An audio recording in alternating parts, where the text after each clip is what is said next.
But yeah.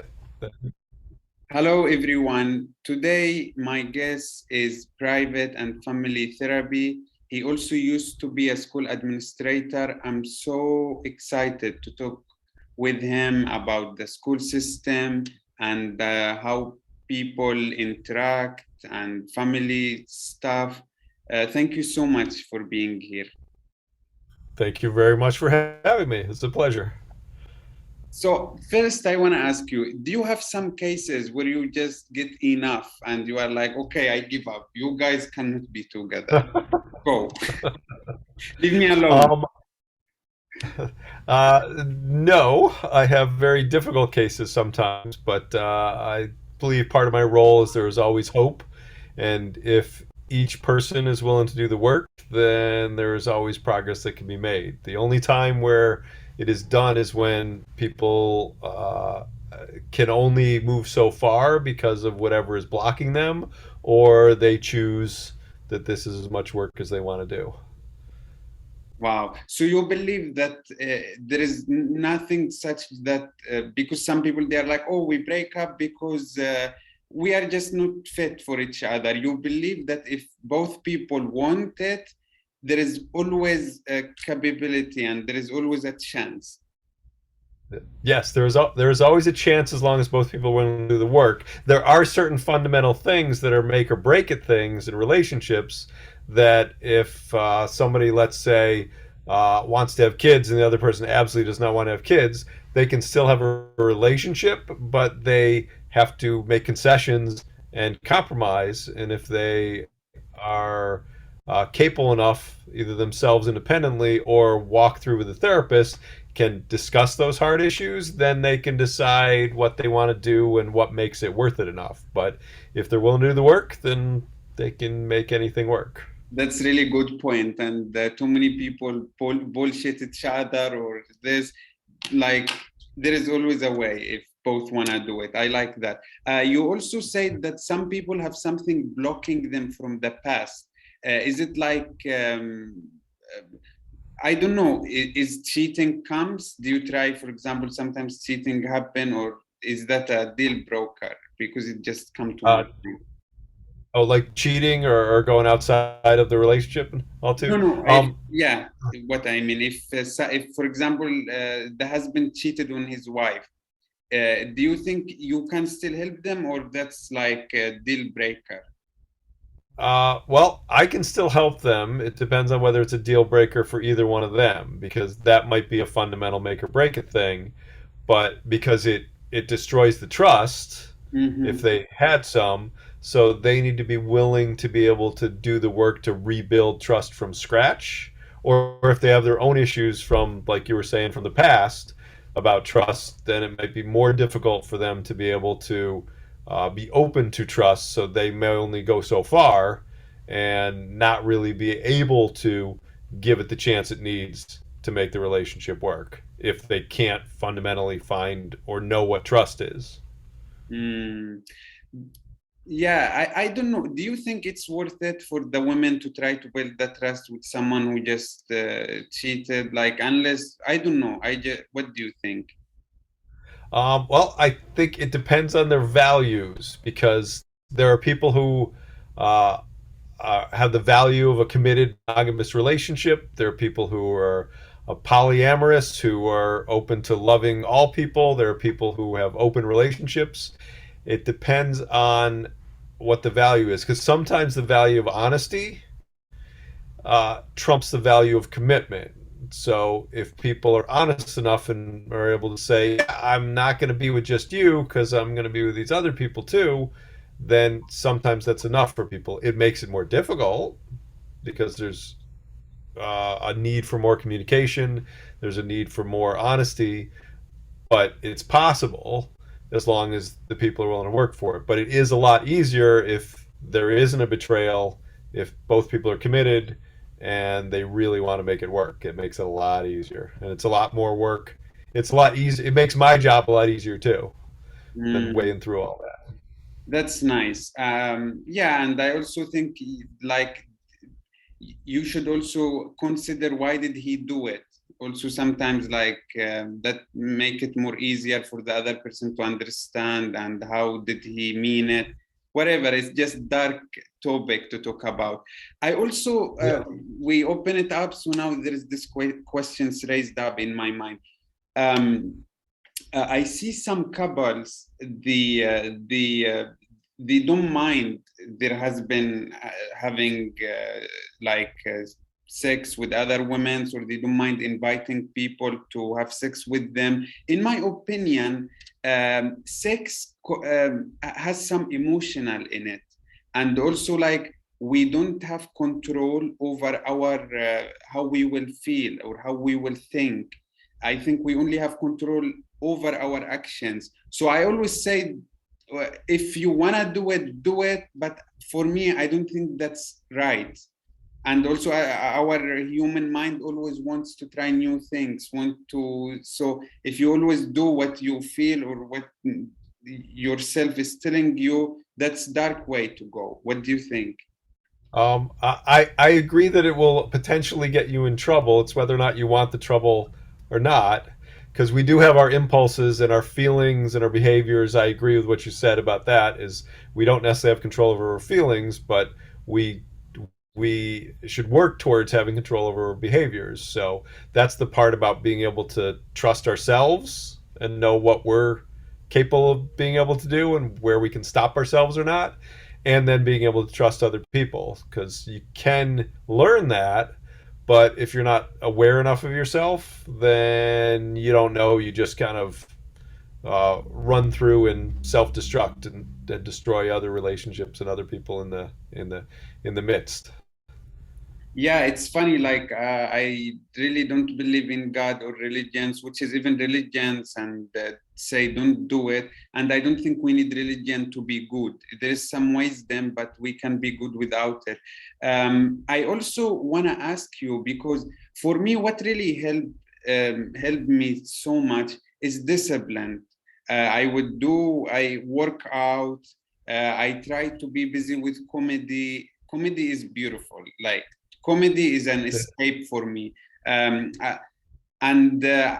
I think, yes, everyone has issue. Our brain is so dangerous, and these things in a way help me just to, I'm not trying to solve the problem. I'm trying to give myself more struggles and difficulties, so I just get busy with it. How do you advise your clients, or what do you think or feel? About that. Well, I think you hit on a number of things. One of them, yes, I think discipline is important in being able to follow what your priorities are. So I think that's helpful. There was a large loaded statement about religion also, and spirituality, because I do believe that faith in something, it doesn't matter what it is, helps with anxiety and stress and being able to structure life in some way. And it's important to figure out what your structure is and what your priorities are and how to match those. So if discipline helps you, that's great. If faith and religion helps you, that's great. But it is up to each person what helps them.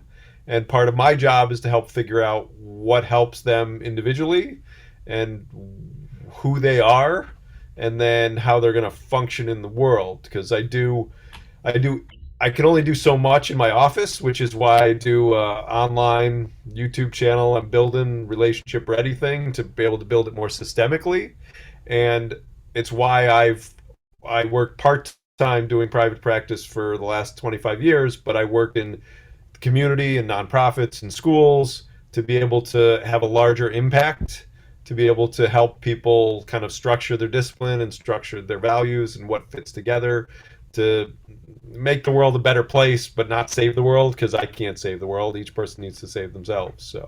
So it's part of our own discipline to save ourselves, if that makes sense. Mhm. But okay, what do you mean that everyone needs faith? Because um, uh, do you consider me as someone who has faith? Because for me, I believe that, as I told you, we don't have access to how we feel, how we think. So I just try to watch my actions. I try to keep busy. I don't know if what faith are you meaning, because I don't have any faith or spirit. Okay. Well, I think faith is a belief in something that's either called a higher power or that you don't have control over. It might be nature, it might be religion, it might be God, it might be comedy, it might be family, but it's something that you can let go of and be able to go, I don't have any control over this. So I'm going to pass that. My family's only going to do this much. I can't control that. I have faith that my family will do whatever it's going to do. I have faith that I'm going to wake up tomorrow and some days there will be sunshine, and that's the faith is in being able to be confident that you have a place in the world and you don't have to control it, if that makes sense in some way. And that's what helps with stress, that helps with anxiety, that helps take the responsibility off of putting all your stress into your relationships, because you can't control everything that happens around you. You can only control whatever you do. Hmm. So that's my belief.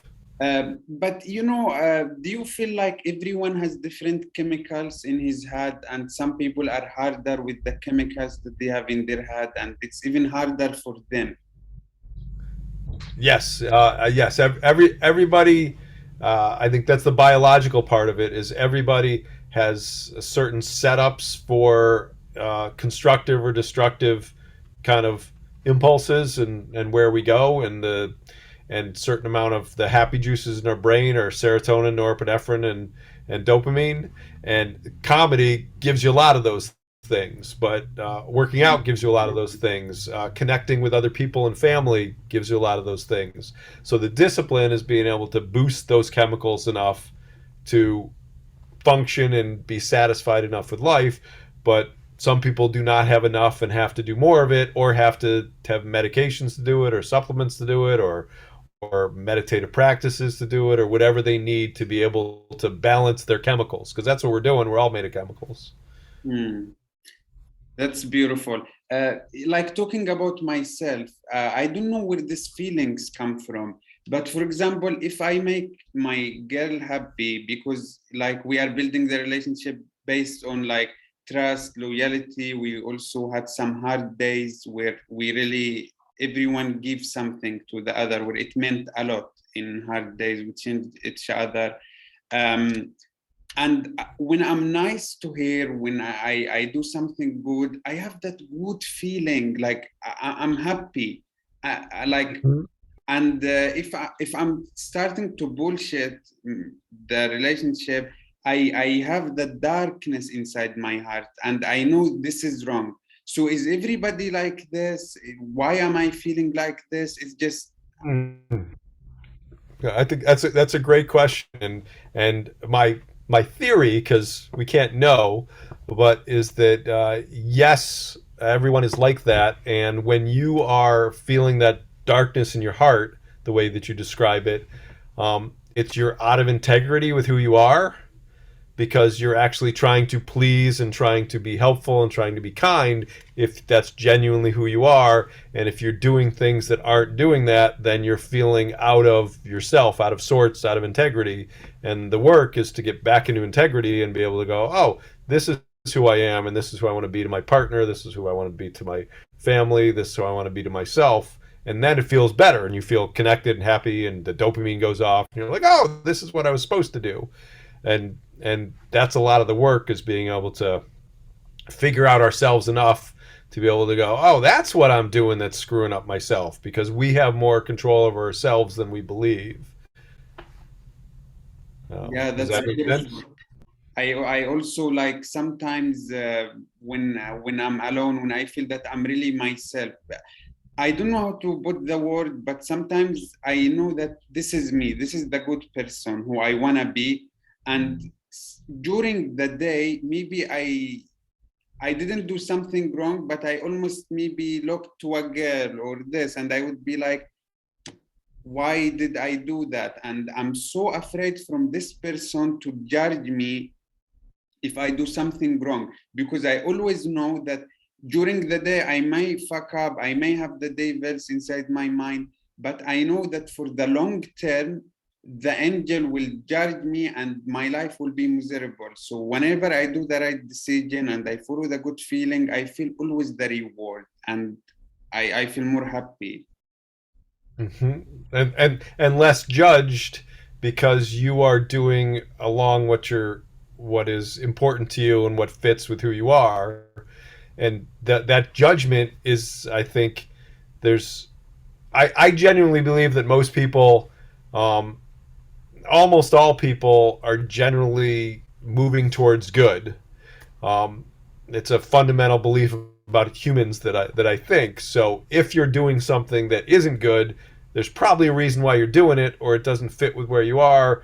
But the people who support you have empathy and understand why you're doing it, and the people who don't are the ones who are going to judge you and vilify you and make you into a bad person that you may or may not be. But you might be making bad decisions, but you have some intention as to why you're doing them. But I'm trying to figure out, for example, the people who do bad things in the relationship, do they feel different than me, or they don't want to do good in the world, or are they weak? What's wrong with people? Well, what's wrong with people? That is an excellent question. I wish I knew the answer to that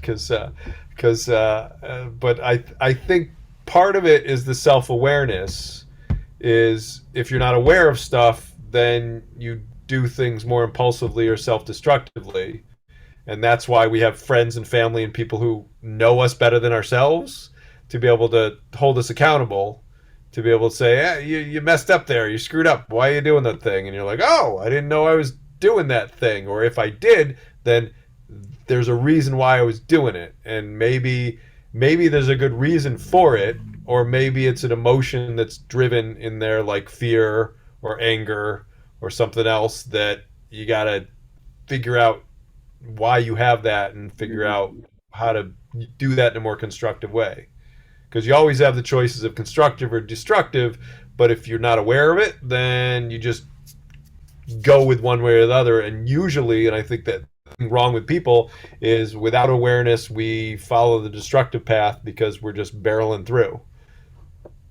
100%. I know you have to leave early. I wish I could talk to you for like 3 hours. We do like the Joe Rogan style.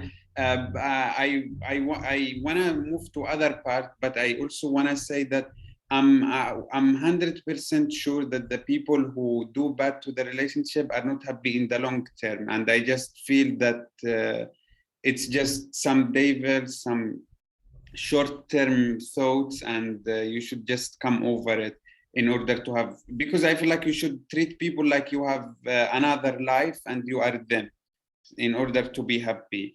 Otherwise, you are just bullshitting your life. You are not doing well.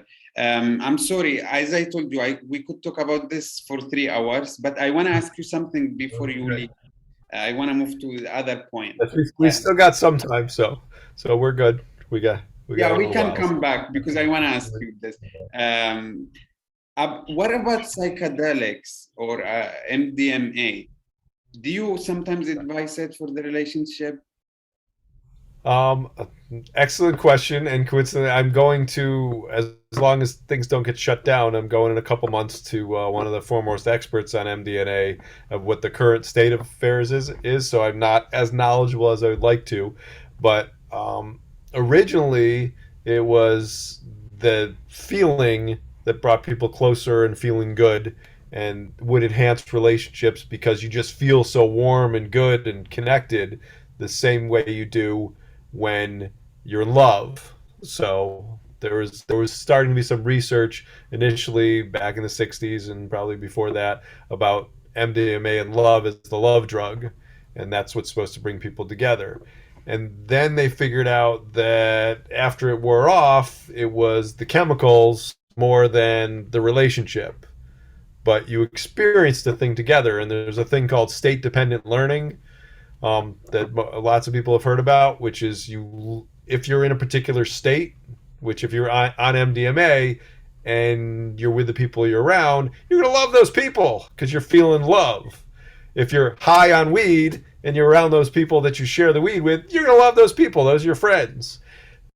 But that's state dependent learning, and then once you actually talk to them and figure out more about them, you may or may not like them even, but you feel the feeling, because the feeling's more powerful than the thought while you're on it, because the thought's just feeding that feeling. So I'm really curious to see what the current research and stuff is, but that's what they're trying to weed out, is how do you maintain that good feeling after the drug wears off. Hmm. Yeah, the risk, in my opinion, is MDMA. It helps us to bring the things that we are scared of to the surface. So if you are, for example, insecure about something, or if something happened for you in the past, trauma, or someone hurt you, it helps you to bring it up to the surface, and that could be good because you can let it go. But as you said, it's too risky what you are bringing up to the surface, whether the other person will like it after this experience or no. If they like it and you were able to bring it out, the things that bothers you and inside you, I think well done, that worked. Mm-hmm. But Yeah, it's I agree with that, because there's an aspect to it. One of the things, the hats I wear is I'm an art therapist, and art, and especially the visual arts, is pre-cognitive. It's pre-verbal. So things you express in your art, similar to the visions or the hallucinations of things you might have on MDMA, uh, are bringing that to the surface, and you may not know what it means yet, but it's all there. And so the container to be able to make it safe is the research that we need to do to make it safe enough to be able to plan it that way. Because music might do it, art might do it, creativity might do it, MDMA might do it, if we can contain it in some way to make it helpful. Wow, that's so interesting. I really love what you do to the world to make it to make even the experience safe. That's Yep, I do too. That's why I do it, because you get to experience the creativity and the connection with other people and their own growth, because I think people really thrive and enjoy their own growth, and that's what makes it worthwhile to do.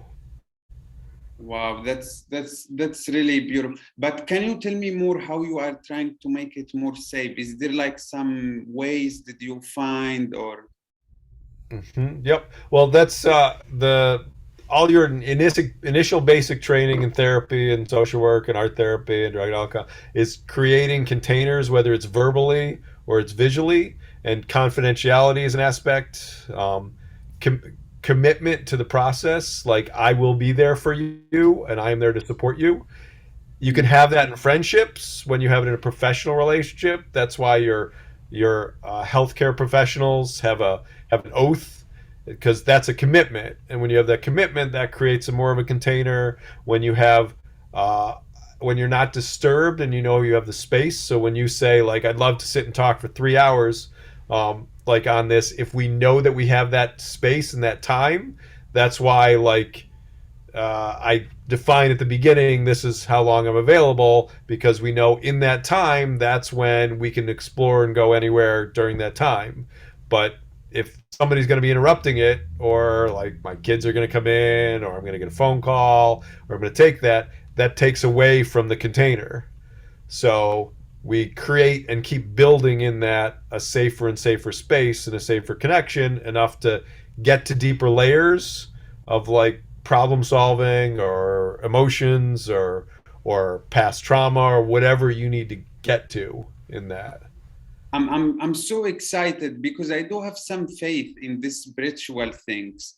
And I do feel that it could, if we are able to use it in the right way, it could help not just relationships, all the world. Uh, Yep. that, that's Yeah, I agree. That's great. yeah. Now let's go to alcohol, being drunk.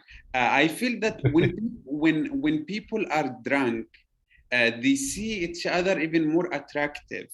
Like you see people more attractive when you are drunk, and you can even have good time. I really don't know how to throw science more to what I say, but also there is some science behind alcohol and how it makes you feel with others.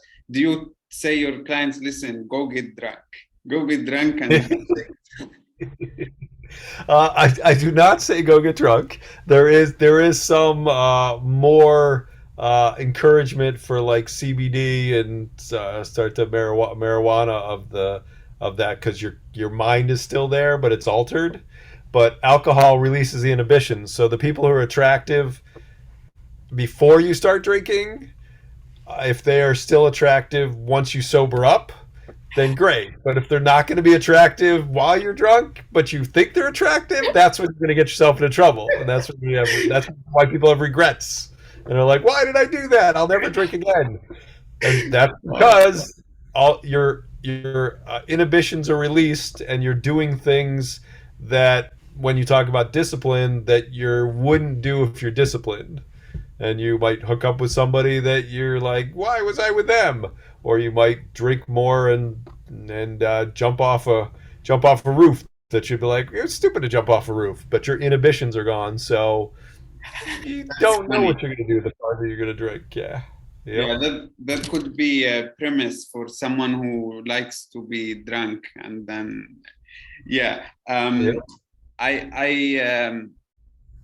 also was thinking, like, do you think all couples need to go to therapy? Like, even let's say my relationship is great, do you like consider as going to therapy is like, you maintain it? Like, if you have car, you need to go every 6 months to maintain it, even if the car is new and good.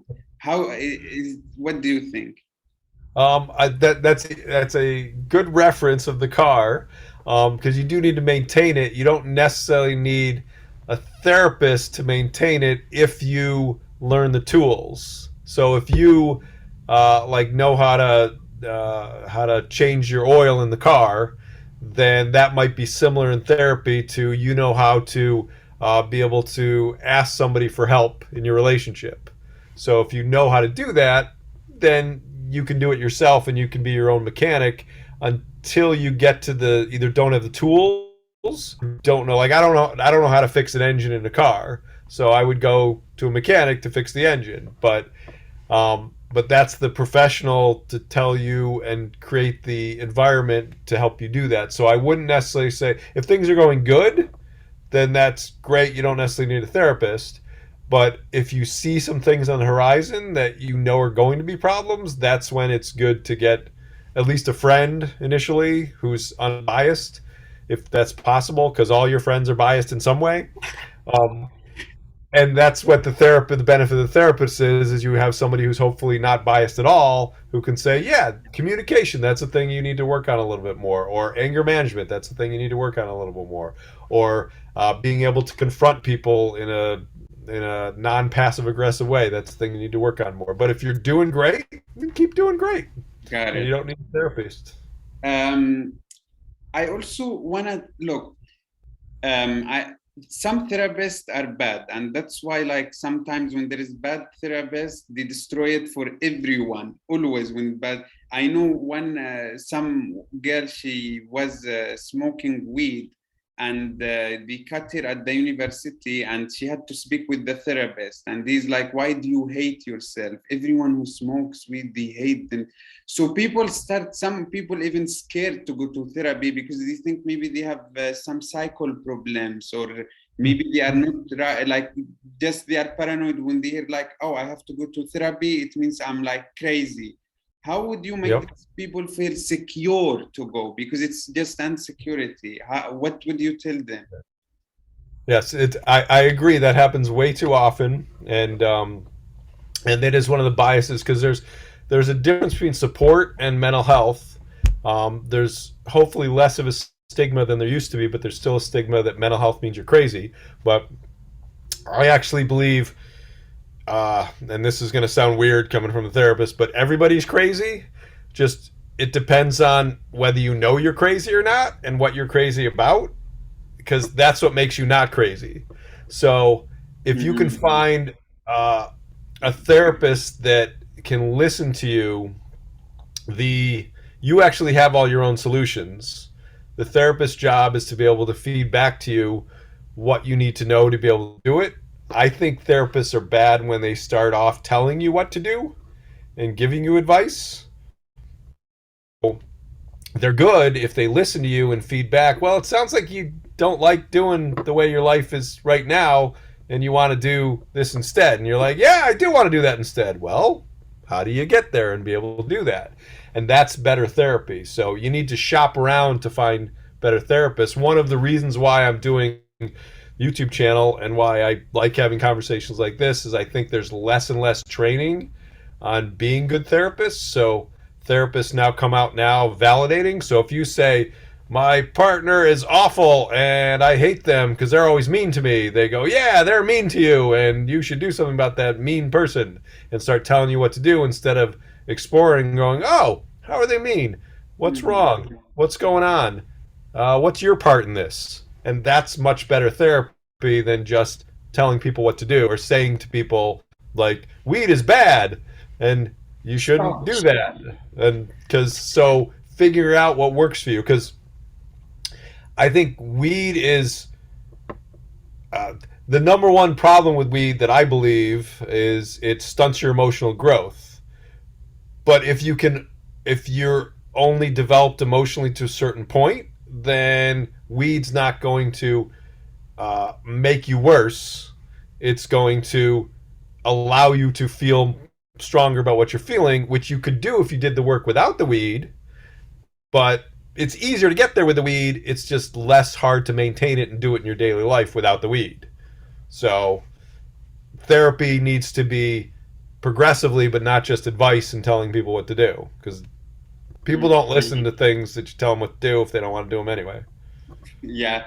So yeah, we as long as your therapy is trying to talk to you, it feels right, stay. If they are trying just to tell you do things and you are not even feeling good about them, like just leave. Hopefully you find someone like that. I think you need to go. And I'm not. How many more minutes? Well, I've got about 10, 15 more minutes. So if you have more, we can do that, or we can wrap, whichever works for you. Yeah, let's.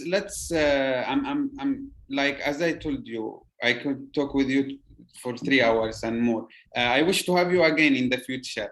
But what? Thank you. What advice would you give people who are even in good relationships? Something in general, it's like vitamins for the relationship. Oh, okay, yeah.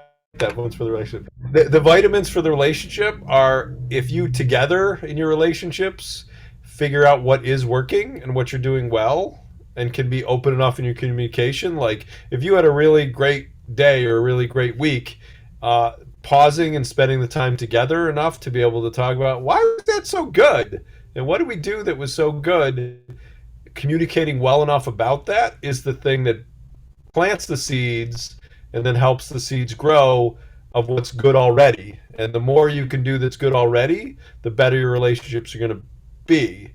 And that also gives you the time, which is important, because if your relationship is important, you're going to prioritize and you're going to find time in your calendar to be able to go, all right, we're going to spend time doing the things that support each other, doing the fun things that and then communicating about, oh, when do we get to do this? And we need enough of it, because you need enough of it in order to maintain and grow in a relationship. And when you start to grow differently, you need to have enough foundation to be like, oh yeah, you might be really into this other stuff that I can't stand, but at least we have enough of us.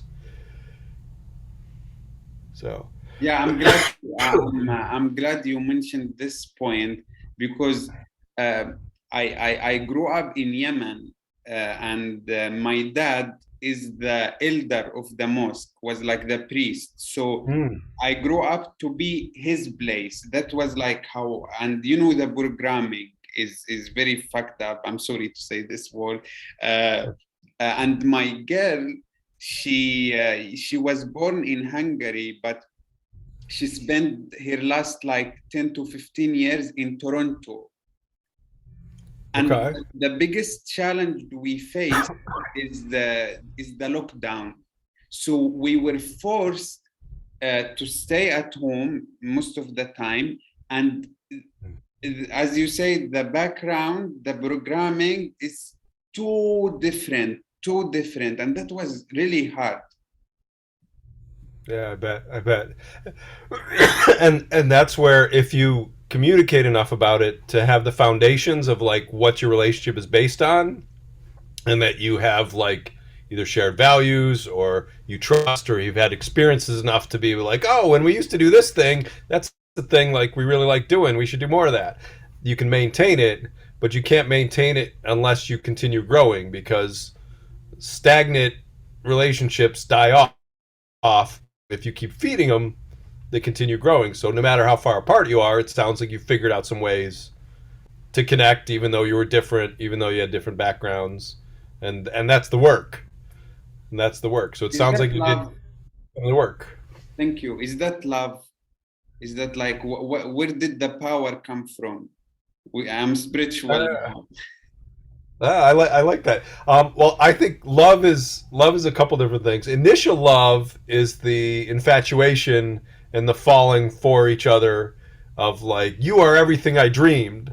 And then the work of love is the daily getting up every day and prioritizing yourself first, and then that person as a, this is somebody I want to spend my time with, and this is what I want to do with them.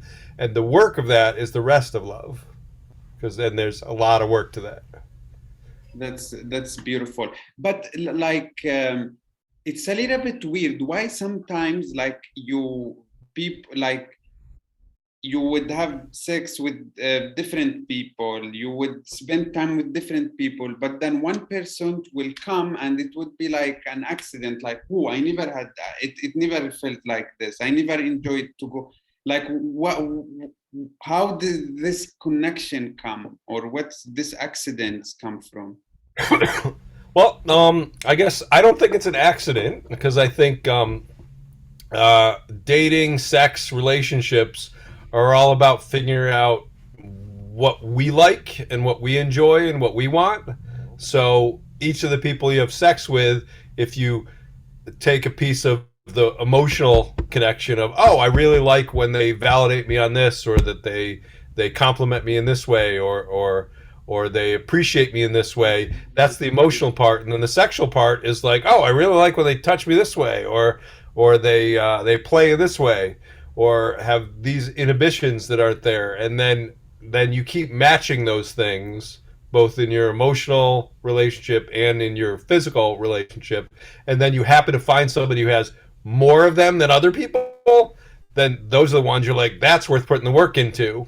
And those are the ones where it's not the accident, but you're like, wow, how did we get to this? Well, it's because you've figured out about what you like, and they sort of match as puzzle pieces into more of the puzzle pieces than you didn't have before. Mm.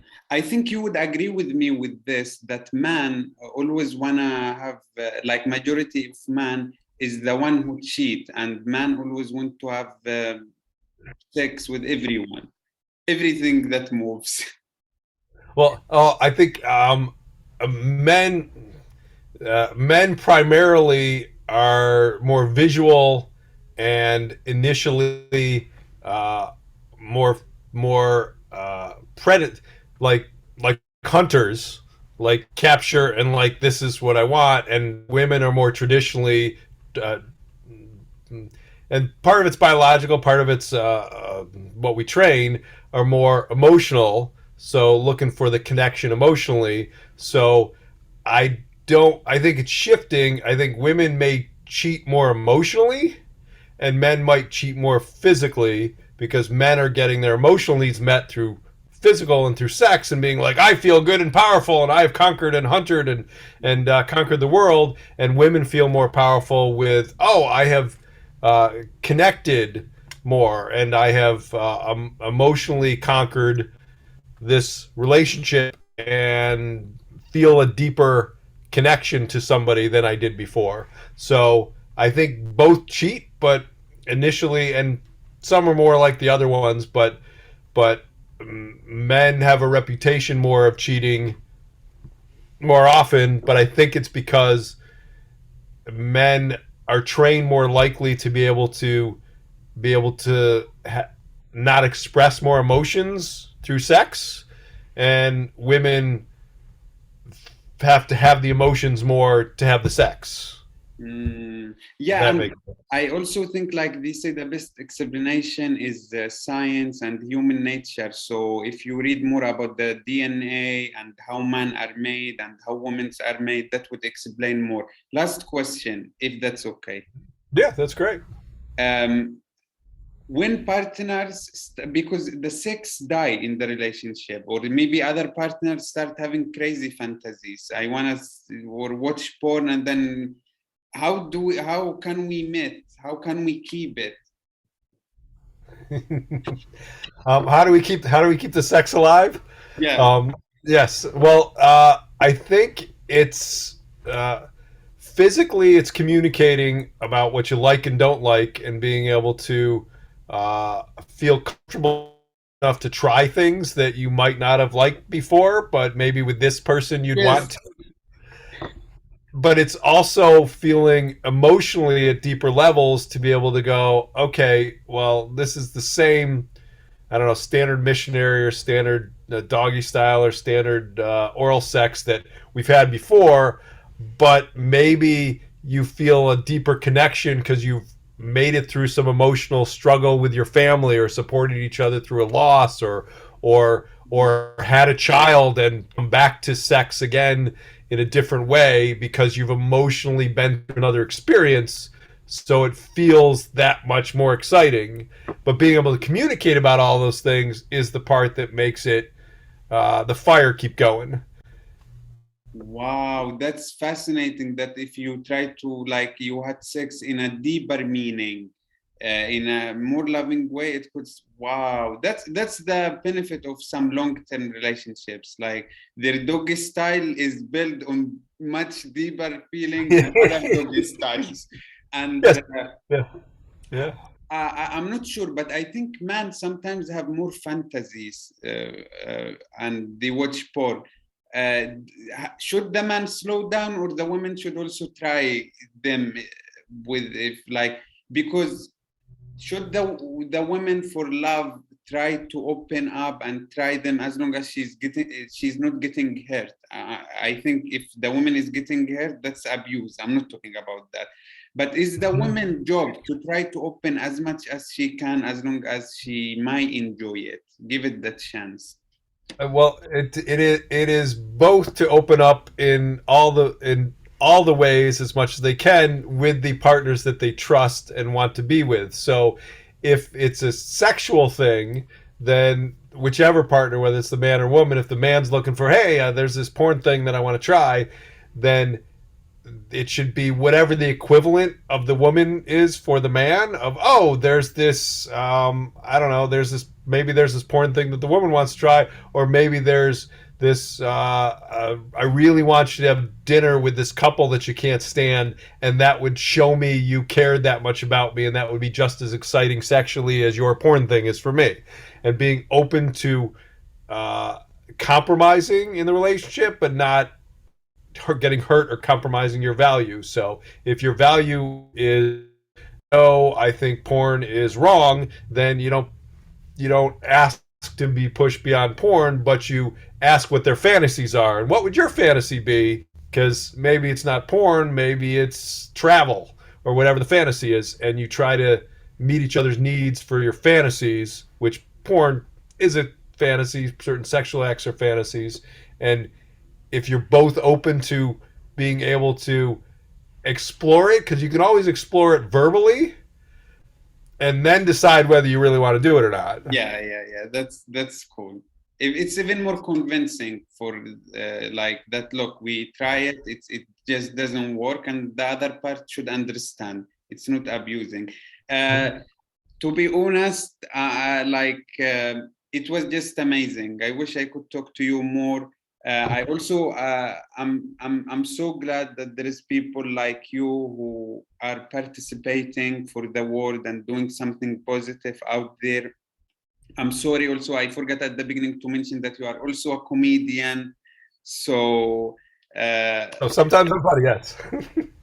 so Yes. that's just beautiful. I'm so glad that we have people like you.